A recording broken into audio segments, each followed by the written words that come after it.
2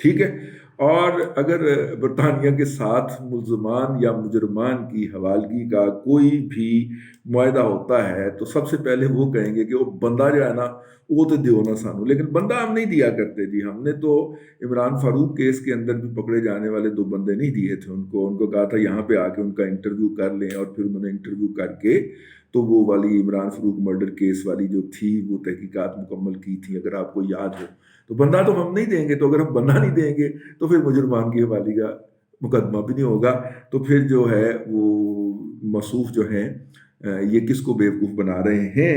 لیکن یہ بہرحال بڑا امپورٹنٹ کیس ہے اس حوالے سے کہ یہ فیوچر کے کورس سیٹ کرے گا. پاکستان کے خلاف ایک جو ہے وہ اب لفظ ادا نہیں کرنا چاہ رہا لیکن اب کیا کروں، وہ ROUGE جو ہے جس کے سپیلنگ بنتے ہیں، اس سٹیٹ والا جو پروپیگنڈا ہے وہ اپنی پیک کو پہنچے گا کہ نہ صرف کہ یہ اپنے لیے اور اپنے لوگوں کے لیے خطرناک ہیں، بلکہ یہ پاکستان سے کی جغرافیائی حدود سے باہر لوگوں کے لیے بھی یہ بہت زیادہ خطرناک ہیں اور ہو سکتے ہیں. تو لہٰذا ان کا مکو ٹھپا جائے اور ان کو محدود کیا جائے. اور جب دنیا اس پوائنٹ پہ پہنچ جایا کرتی ہے کہ اس ملک اور اس ملک کے اندر کے اوپر مسلط رجیم اور اس رجیم کے سپورٹر دنیا کے امن کے لیے جو ہے وہ خطرناک ہو چکے ہیں، تو پھر دنیا کس طرح ریئیکٹ کرتی ہے. میں آپ کو 9/11 کے بعد ہونے والی امریکی صدر کی تقاریر اور اس کے ساتھ جو لے میں گا رہے تھے اس وقت دوسرے بڑی عالمی طاقتوں کے جو صدور اور وزیر اعظم تھے، میں وہ یاد دلانا چاہ رہا ہوں. افغانستان کے اوپر حملے کا کیس یہ کہہ کے اسٹیبلش کیا گیا کہ دیکھیے افغانستان کے اندر والے لوگوں کو تو طالبان سے خطرہ تھا ہی تھا، لیکن اب دنیا کے امن کو بھی خطرہ ہو گیا ہے. ٹوین ٹاور جو کہ امریکہ کا پرائیڈ سمجھے جاتے تھے ان کو تباہ و برباد کر دیا گیا ہے اور اتنے لوگ مار دیے گئے ہیں. تو اب ان کے لیے معافی گنجائش نشتا. ٹھیک ہے، یہ اپنے گھر میں بیٹھ کے آپس میں لڑ رہے تھے، اپنے لوگوں کو مار رہے تھے، تو ہم کہہ رہے تھے کہ نہ مارو. یہ تو اب ہمارے گھر میں آ کے ہمیں مارنا شروع ہو گئے ہیں. تو اب ان کو نہ صرف کہ یہاں پہ پھینٹا جائے گا بلکہ ان کے گھر میں گھس کے بھی ان کو جا کے پھینٹ لگائی جائے گی. آپ دیکھیں اس کے کانسیکوینسز اور خطرناک نتائج کس حد تک جاتے ہیں. وہ جو لوگ اس طرح کی چیزیں پلان کرتے ہیں وہ خدارا اپنی حالت پہ تو رحم کریں ہی کریں، ہماری حالت پہ بھی رحم کھائیں.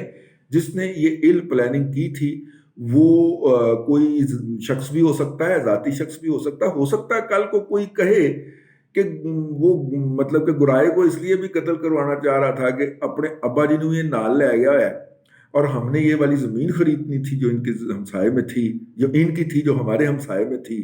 تو اب یہ مطلب کہ اگر یہ اس زمین کا وارث ختم ہو جاتا تو الٹیمیٹلی یہ زمین جو تھی یہ لاوارث ہو جاتی اور ہم اس پہ قبضہ کر لیتے، اور جب کوئی آتا تو پھر ہم اس کے ساتھ نپٹ لیتے. ہو سکتا ہے کہ اس کے پس منظر کے اندر کوئی اس طرح کا کریکٹر نکل آئے، کیونکہ گرایا صاحب، میں پھر آپ کے بارے میں غلط باتیں کر جاتا ہوں کیونکہ آپ بتاتے تو ہیں نہیں صحیح باتیں. اب دیکھیں نا، گرایا صاحب جو ہیں وہ جٹ ہیں، جٹوں کی سب کاسٹ ہوتی ہے نا گرایا، اور جٹ زمین کے بغیر تو ہو ہی نہیں سکتا. ٹھیک ہے، تو جب وہ ان کی کوئی نہ کوئی اس طرح کی تو ہوگی، تو میں نے ایسے تکا لگایا کہ کوئی اس طرح کا کریکٹر بھی سامنے آ سکتا ہے اور اپنے آپ کو پیش کر سکتا ہے. بڑے بڑے محب وطن لوگ ہوتے ہیں جو قربانی دینے کا جذبہ رکھتے ہیں، تو کوئی اس طرح کا کریکٹر بھی سامنے آ سکتا ہے، کوئی بھی ہو سکتا ہے. لیکن وہ جو بھی ہے اس نے پاکستان کی سلامتی کے ساتھ اور پاکستان کی اداروں کی ریپوٹیشن کے ساتھ کھیلا ہے. اب یہ وہ سٹگما ہے، اس کا نتیجہ نہ بھی نکلے مستقبل کے اندر، یہ شخص نہ بھی پکڑا جائے یا نہ ہی انٹیروگیٹ ہو یا نہ بھی انویسٹیگیٹ ہو، لیکن یہ سٹگما پاکستان کے ساتھ لگ گیا کہ پاکستان کے اندر بیٹھ کے لوگ جو ہیں، وہ کوئی نہیں کہے گا کہ یہ کسی خاص ادارے کا ملازم تھا یا کسی کا ایجنٹ تھا، وہ کہے گا پاکستان کے اندر بیٹھے ہوئے عمومی لوگ جو ہیں وہ دنیا کے اندر سپاریاں پکڑاتے پھر رہے ہیں. سمجھ گئے نا میری بات؟ تو یار یہ جو برائی کا ایکسس ہے، نعوذ باللہ من ذالک، میں تو ان کی بات کر رہا ہوں، وہ کیا کہیں گے کہ یہ جو ایکسس آف ایول ہے، ٹھیک ہے، یہ جو برائی کا مرکز ہے، اس کو تباہ کیا جانا بہت ضروری. تو ایک پورا پروپیگنڈا ہوگا، ماحول تیار ہوگا، اور اس ماحول کے بعد پھر توڑا بورا کیا جائے گا. تو آپ اس مطلب کہ مطلب صرف اس کیس کے نتیجے میں نہیں ہوگا، اس طرح کے بہت سارے کیس کھلیں گے نا. پھر وہ کریمہ بلوچ کا کیس بھی کھلے گا، پھر وہ جو جرنلسٹ تھے بلوچستان کے، ان کا کیس بھی، کینیڈا اور پھر سویڈن والے سے سارے کیسز کھلیں گے. تو ان کیسز سے ایک کیس اسٹیبلش کرنے کی کوشش کی جائے گی. اور آپ کو پتا ہے کہ قوم متحدہ کے اجلاس کے اندر بدرو منیر اکرم کو تو وہ گھسنے نہیں دیتا، وہ بابا تو زیادہ بے ہوش ہو رہا تھا. ہاں ہاں. اور میرا مطلب ہے کہ شیخ رشید کا ہم جولی ہے نا، جو شیخ رشید نے ساری عمر کام نہیں کیا اس نے بھی نہیں کیا. ٹھیک ہے. اور پچھلے دنوں آپ کو پتہ ہی ہے کہ ایک امریکی خاتون جو تھی اس کے فلیٹ سے بھی پکڑی گئی تھی، بہت نیک نام آدمی. یہی کوالیفیکیشن ہے نا جس کی بنیاد کے اوپر اس بدرو کو نکال کے تابوت سے دوبارہ بٹھایا گیا. کوالیفیکیشن بہت اچھی ہے نا جی. ہاں مطلب گھر سے خاتون جو تھی وہ چیخیں مارتے ہوئے باہر نکلی اور پولیس نے آگے اس کو پکڑ لیا اور پھر تھانے لے گئی اور پھر اس کی ضمانت کروانی پڑی ہمارے سفارتی اہلکاروں کو. تو وہ مطلب ہے کہ اس طرح کے تمام واقعات کا ایک سیریز بنائی جائے گی. مجھے وہ شاعر کا شعر یاد آ گیا کابل اجمیری کا کہ وقت کرتا ہے پرورش برسوں، حادثہ ایک دم نہیں ہوتا. ٹھیک ہے. تو یہ جو پرورش ہو رہی ہے حقائق کی، جس کے نتیجے میں ایک وقت کے اندر ایک نتیجہ اخذ کر کے اقوام عالم کے باہر رکھا جائے گا اور سارے کہیں گے کہ ہاں ہاں ٹھیک ہے، اس کا مکو ٹھپیں، یہ 200 فوجی میری طرف سے بھی لے جائیں، یہ 500 فوجی میری طرف سے بھی لے جائیں، یہ میرے بھی جوان لے جائیں، ان کو چنگی طرح پھینٹ لگائیں، خدا نہ خواست میرے منہ میں خاک. لیکن پلاننگ یہی ہے. اس پلاننگ سے ہم نے کیسے بچنا ہے؟